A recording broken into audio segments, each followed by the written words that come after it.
DW Inside Europe. Hello and welcome to Inside Europe. I'm Kate Laycock in Germany. This week on the show, Brandenburg elections. Visible minorities fear for their safety in a climate of rising tension. And when I tried to close the door, there was the same guy standing there with a knife. Then I immediately started running. Workers and the far right. Mind the perception gap. And Meloni versus Mussolini. No, not that Mussolini, this one. I grew up in a very open-minded family. My father was a famous jazzman, was an artist, a very open-minded person.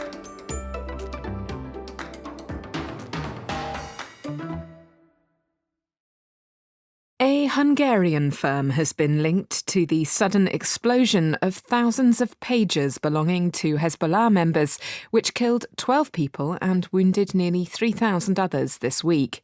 The Iran-backed Lebanese militia blamed the attack and the subsequent detonation of walkie-talkies and solar panels on Israel. Gabriel Borrud has more in this roundup of European news. Hours after Tuesday's attack, it emerged that the pagers, which were branded with the name of a Taiwanese manufacturer, were produced in Europe. The Taipei-based Gold Apollo said in a statement that it had leased its trademark to the Hungarian firm BAC Consulting, who had produced the devices that exploded. BAC's website says its business centers around, quote, the sale of telecommunication products, among other goods. When DW visited its offices in Budapest, BAC's presence was only visible by an A4 sheet of paper with the firm's name printed on it. Experts are divided as to whether the devices were hacked or their batteries were designed to overheat on purpose. Violence between Hezbollah and Israel has been raging since the conflict in nearby Gaza flared when Hamas launched its deadly October 7th attack on Israel. The European Commission, the EU's executive arm, has announced its new political leadership for the next 5 years. The move follows elections for the European Parliament in June. Commission President Ursula von der Leyen revealed the names of her new commissioners, the EU's equivalent of a government cabinet, on Wednesday, after weeks of negotiations with the bloc's 27 member states. They include Spain's Teresa Ribera, who will steer the EU's climate and antitrust policy, Henna Virkkunen of Finland, who will lead the technology portfolio, while France's Stéphane Séjourné will be responsible for the bloc's industrial strategy. Including von der Leyen, 15 out of the 27 commissioners come from her center-right European People's Party.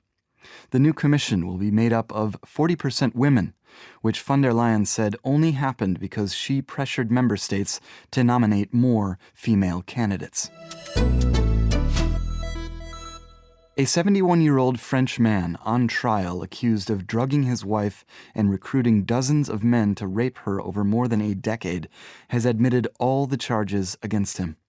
Dominique Pellicot confessed to raping his wife Giselle while she was unconscious and told the court that the 50 men on trial with him fully understood what they were doing. Many of the co-accused, whose ages range from 26 to 74, deny raping Pellicot, insisting that her husband either manipulated them or that they believed she was consenting, despite being sedated. On Wednesday, Giselle Pellicot told the court she felt, quote, humiliated by claims by the defense that she was complicit in the crimes.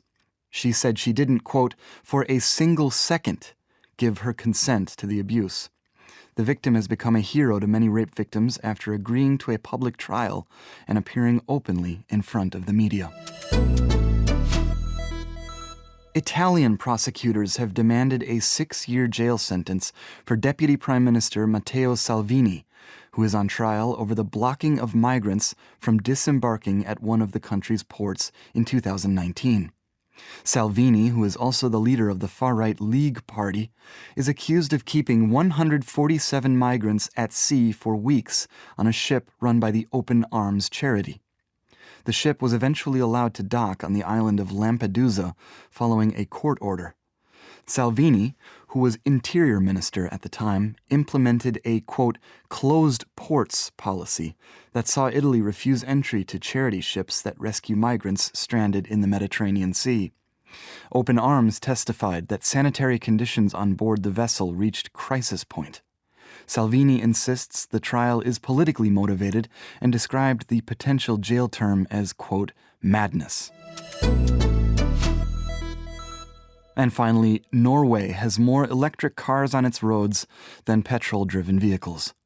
The Road Traffic Interest Group, OFV, said Tuesday that there were more than 754,300 electric cars registered, around 400 more than petrol cars. The figures are a world first that puts oil-rich Norway on track to taking fossil fuel vehicles off the road. Gabriel Borrud with that roundup of European news.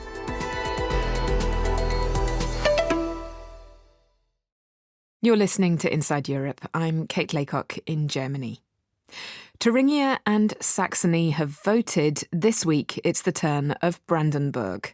For the third time this month, voters are going to the polls in a regional election in an eastern German state with the far-right AfD party expected to come out top. We've spent a lot of time over the past few weeks dissecting what the rise of the AfD means for the German political landscape, and those editions of the programme are all still available on our podcast feed, including via the DW Podcasts channel on YouTube. This week, however, we wanted to focus on the voices of those who have most to fear from the AfD and the resentments it uses to mobilise its voter base. This report is from Ben Batke in Brandenburg. Around 120 people have gathered at a central square in Neuruppin, a city of 30,000 northwest of Berlin in the state of Brandenburg. Signs read, "The government must go," and "Living in peace and friendship with Russia." People, tables, and a former fire truck are decked out in blue colors and posters. It's a pre-election party of the far-right Alternative for Germany, or AfD. In this Sunday's state election, the AfD and the ruling Social Democrats will go neck to neck. The AfD hopes to repeat its recent successes. In Thuringia, the AfD became the strongest political force, with 1 in 3 people voting for them. In Saxony, only the conservative CDU performed better. In both states, the Office for the Protection of the Constitution classifies the AfD as confirmed right-wing extremist. On the other side of the square, a slightly smaller group of people has congregated. Rainbow flags and anti-Nazi slogans are printed on t-shirts and decorate a car. Sani Faisa, which isn't his real name, has come with his German wife and their 2 children. The teacher says the racism and xenophobia he faces in Neuruppin has been getting progressively worse since 2020.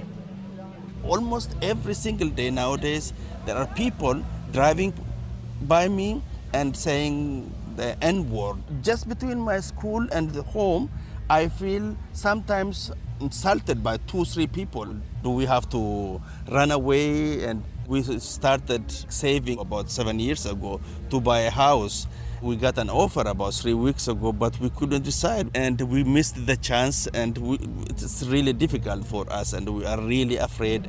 Visible minorities' security concerns and fears for their future in Germany are far from irrational.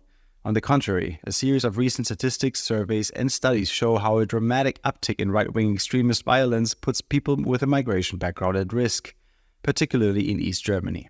The Federal Criminal Police Office, for instance, registered 1 attempted homicide, 6 arsons, 2 explosives offenses, and well over 250 bodily injuries in the first 6 months of the year alone, and those are just the ones that get reported. The real figure is thought to be much higher. Faisa, who arrived in Neuruppin from Ethiopia almost 10 years ago, remembers a particularly menacing situation when he picked up his son from school around 4 years ago. When I was crossing the road, but I saw someone who was smoking, someone who was really angry, and I opened the gate and helped my son to go out.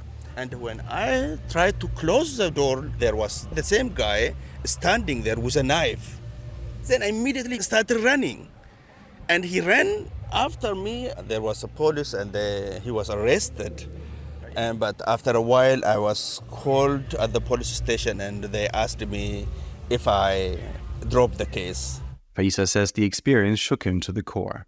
He now tries to avoid going outside without his wife, and they always accompany their sons wherever they go.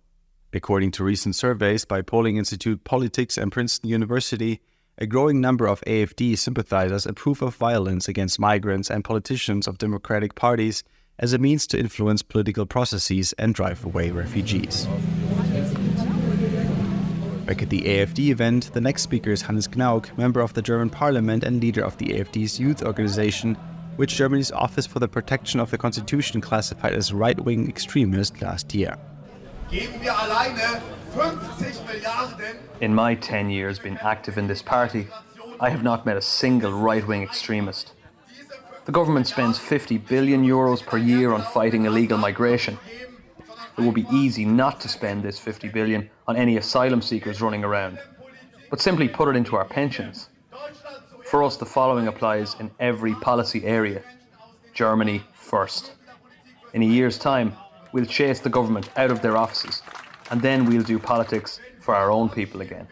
The AfD has been agitating against immigrants since its founding in 2013. Earlier this year, the revelation of their remigration plan, put forth by some AfD politicians, caused large-scale protests across the country. It would force millions of foreigners and even German citizens with a migration history to leave Germany. AfD politician Gnauk rejects the claim that AfD politicians' words and actions have contributed to the rise in both right-wing violence and the readiness among AfD supporters to use violence. This has nothing to do with our electoral successes here in the East and at the federal level. After all, we are not militantly revolutionary at our demonstrations and summer parties. We are not inciting violence. Joschka Fröschner from the association Opferperspektive, German for Victims Perspective, says that far-right hate crimes and violence have been rising again starting last year after the numbers decreased somewhat following a peak in 2015-16, when more than 1 million mostly Syrian migrants and refugees arrived in Germany. Fröschner believes that the everyday racism migrants in Germany face, people of color in particular, has a lot to do with the AfD's rhetoric. If all the time you're painting migrants, refugees, and people of color as a danger, as criminals, as people only here to live on welfare, and who are stealing from the Germans, of course you're putting a target on their back. We witness attacks here in Brandenburg where the perpetrators say, "You see, the AfD will come for you." Even if the AfD denies sending that message, it's clearly taken up by people on the street. According to Fröschner, victims of far-right and racist violence he and his colleagues support have reported numerous attacks with baseball bats, iron rods, knives, and arson attacks over the past few years. It is perhaps no surprise, then, that a recent survey by the German Center for Integration and Migration Research found that almost 1 in 4 people with a migration background considers leaving Germany in light of the AfD's rise. Close to 1 in 10 have already made concrete plans, according to the survey. Moreover, more than 1/3 of respondents said they are toying with the idea of moving to a different state, in the event of the AfD participating in their state government. This Egyptian doctor, who has been living in Germany since 2017, is one of them. We are thinking about moving away, especially my wife. She wears a headscarf and is afraid that she will experience even more discrimination. She has told me several times that we have to go to Frankfurt or somewhere else in West Germany, or just get out of Germany altogether. I don't understand how the economy is supposed to function without foreigners. In our hospital, at least 40% do not have a German passport. Joschka Fröschner from the association Opferperspektive says his biggest concern in case the AfD will be in power is the pledged cut of state support for anyone who doesn't fit their racist worldview, as he puts it. In Thuringia, for instance, the AfD has publicly said it wants to get rid of civil society-driven pro-democracy projects, which received €6.1 million last year from the state budget. The Association of Counseling Centers for Victims of Right-Wing, Racist and Anti-Semitic Violence in Germany also warns of financial cuts to victim counseling centers in municipalities where the AfD has the majority or even statewide. In Thuringia and Saxony, exploratory talks between the strongest parties have not yet resulted in the forming of a government. All democratic parties have so far ruled out forming a coalition with the AfD. However, the ruling Christian Democrats, the winners of the state election in Saxony, are now reportedly in talks with the populist Bündnis Sarah Wagenknecht, BSW, despite initial resistance against cooperation. Röschner warns that Germany's expanded border controls and other actions taken by the government coalition as a response to last month's deadly knife attack by a Syrian asylum seeker are playing into the hands of the AfD. At the moment, it seems like the democratic parties are really playing the game of the AfD by trying to adopt their policies to regain votes. And in a way, this is more dangerous than the AfD itself.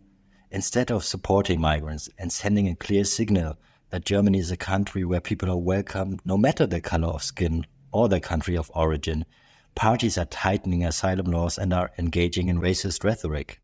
In the end, this arguably reactionary course of action at the expense of migrants could backfire. Experts are warning that large-scale immigration would have disastrous consequences for Germany's economy, democracy and social cohesion. Ben Badke in Neuruppin, Brandenburg, Germany. Germany's AfD party is, of course, part of a Europe-wide phenomenon in which far-right populist parties are making gains at the expense of traditional ones. Such parties tend to present themselves as representing the interests of the white working class, as being pro-worker and ready to stand up for the so-called little man against the elites. But is that actually the reality? No, says a new report commissioned by the European Trade Union Institute, Mind the Perception Gap. I spoke to Gabriele Greilinger, doctoral student at the University of Georgia in the USA and co-author of the report. So I think the main lesson, the main thing that we found is that the far right does not vote in favor of workers' issues on the European level and that it does not behave like a defender of the working class on the European level. So while they might increasingly talk left-wing, they still mostly vote right-wing on the European level.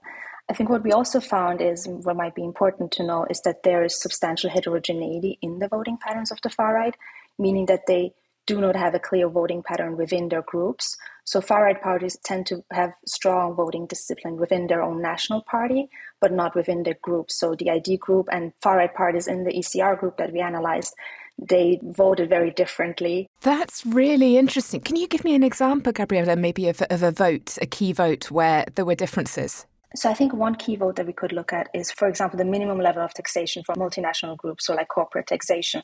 We see very different votes on this issue. So, for example, a few parties have rejected it, then a few parties have accepted it, and then we have some abstentions even. This is within ID. And then within ECR, we have the same pattern that a few parties have rejected it. The other half of the parties have abstained, and then there's one party that has accepted it, which is the Fratelli d'Italia, the Italian Brothers of Italy. I think another really important issue maybe to look at here is the minimum wage vote, which was largely rejected by ID. And then there is a very mixed voting pattern in ECR on this issue, where half of the parties have rejected it, the other half has abstained, and then two parties, again, the Italian party and the Greek solution, have accepted or have voted in favor, let's say. So we've got differences between parties on specific issues, but generally the tendency is to vote pro-business, pro-capital, I suppose, and not in the interests of working people. Yes, exactly. That is the main picture that remained after this analysis. So why do you think it is then that the perception is so very different? Because, whichever country you're in Europe at the moment, you will hear the refrain, the elites are not listening to us, but at least whichever party it is has an ear for the small man, for the ordinary person. Where's this perception coming from? I think it largely comes from people mostly looking at their discourse and not so much on their actual political behavior or the behavior in parliament and how they vote. Because, for example, just giving one example, if you look at the Austrian far right, if you look at their voting in parliament, they largely also vote against workers' issues within the national parliament. They might talk very much pro-worker, but it always also has a very chauvinist touch. This is also what we see in the literature. So far-right parties are considered pro-worker and pro-welfare parties, but effectively, even if they are pro-welfare, it's mostly just the welfare for their own nation, so which we call welfare chauvinism. Well, I'm glad you mentioned Austria there, because I did actually want to ask you about Austria, because we are, of course, coming up to legislative elections on 29th of September. And so far, all the polling has suggested a very clear win for the right-wing populist FPÖ. But we've had a wild card thrown into the mix because of these extraordinary floods which have hit Austria along with other Central European countries this week. What are you observing at the moment, Gabriela? Well, what we can see for now, all parties have technically agreed to stop their election campaign and just focus on providing help to the communities that were affected by these floods. But still, of course, we see that the election campaign has not actually stopped. This issue is already present in the public discourse. Personally, I do not think that this will in any sort of way really affect the election outcome. I think most voters have already made up their mind on whom they're going to vote for. Some people have already voted. And so I don't really see how this is going to affect the success of one party over another. Also because if we look at, for example, the far right, it has largely been already known what their stance is on environmental issues and on climate change. So I don't really see how their core voter base would change their mind now. Finally, Gabriela, this report has been commissioned by the European Trade Union Institute, so it's something that they're obviously very concerned about, or at least wanting to understand better. What would you hope that their key takeaways would be from it? The key thing that we want them to take away from this report is that far-right parties are not the defenders of the working class, and that also working class people or workers need to be made aware of the fact that these parties do not stand in for their interest at the European level. So that is something that they should disseminate. Gabriela Greilinger is co-author of the report Talking Left, Voting Right, commissioned by the European Trade Union Institute. This is Inside Europe. I'm Kate Laycock in Germany.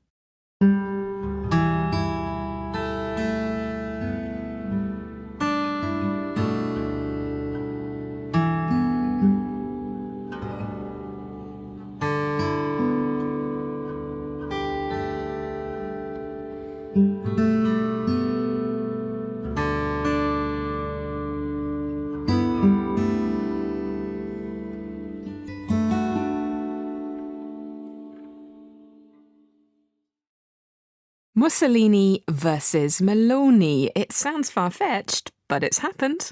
No, I'm not talking about Italy's wartime dictator Benito Mussolini, but his granddaughter, Rachele Mussolini, a city councillor who won the most votes of any candidate in Rome's last council elections back in 2021. Last week, Mussolini left Giorgia Meloni's Fratelli d'Italia party for the more moderate Forza Italia. It's a move that is politically embarrassing, perhaps even damaging for the Prime Minister. From Rome, Megan Williams reports. A major blow to Rachele Mussolini's loyalty to Prime Minister Giorgia Meloni and her far-right Brothers of Italy party came this summer during the Paris Olympics. Red from Algeria, Algerian boxer Imane Khelif defeated Italian Angela Carini, who withdrew from the match after a fierce blow to the head, falling to her knees in tears, saying it wasn't fair. Caratteristiche genetiche maschili non debbano essere ammessi alle gare. A controversy ensued, with some falsely claiming Khelif was a transgender woman. She's not. And Meloni weighed in, saying she opposed letting athletes with what she called genetically male characteristics compete against women. But Rachele Mussolini, a 50-year-old Rome city councillor who has long been part of Meloni's party, spoke out in support of Khelif, saying she was a woman suffering from a witch hunt. Since then, Mussolini has made clear her support of LGBTQ+ and citizen rights for children of immigrants, issues Meloni opposes, and issues that prompted Mussolini to say addio to Meloni's party, leaving Brothers of Italy for the center-right Forza Italia. I thought that I could do something to change a bit the way of thinking of my original party. I tried but there is not the time. Says Mussolini of Brothers of Italy, a party, she says, that has not kept up with the times. She, on the other hand, says she has, crediting the education she received at home from her mother and her jazz musician father, Romano, the fourth child of Benito Mussolini.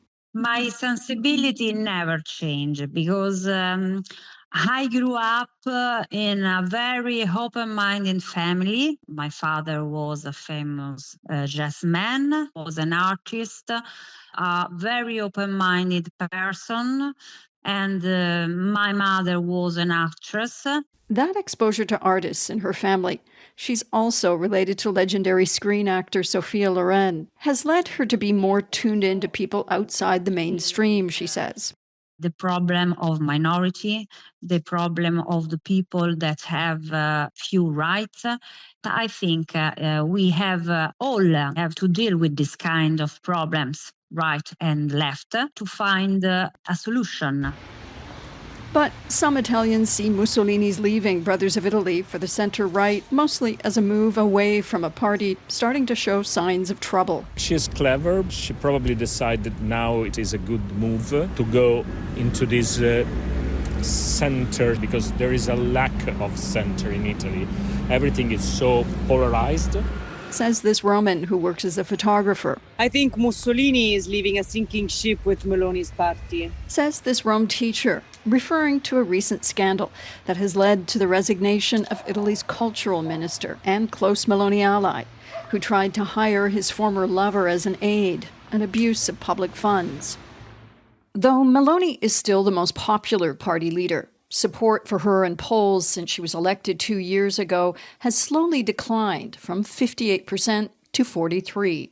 And she's facing a major hurdle in 2025, her so-called the mother of all reforms, a constitutional reform to strengthen the role of the prime minister and weaken the role of the president. It needs to gain 2/3 support in parliament or win a referendum. Two former prime ministers, Silvio Berlusconi and Matteo Renzi, failed in similar attempts. So the fact that Mussolini decided to move to a more moderate party certainly is not good news. Says Italian political expert Cecilia Emma Sottilotta. Sottilotta says that while Meloni has publicly distanced herself from her roots as a neo-fascist organizer, many party members still remain nostalgic for Italy's fascist past. That's a past which, of course, is inseparable from the name Mussolini. Benito Mussolini was the fascist dictator who ruled Italy from 1922 to 1943. He's still referred to with admiration by some as Il Duce, despite his jailing of opponents, persecution of Italy's Jewish population, and alliance with Hitler. The name Mussolini is still a vote-bringer. As Rome city councillor, Rachele Mussolini emerged as the most popular candidate during the last election here 3 years ago. Italy hasn't quite dealt with its past as far as the fascist party is concerned.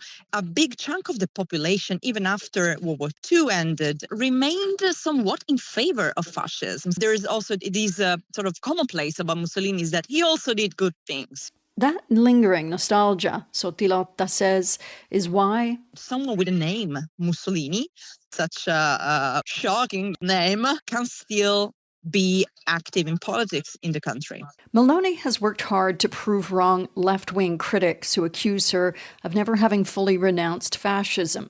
The fascist flame, for example, is still a symbol of her party.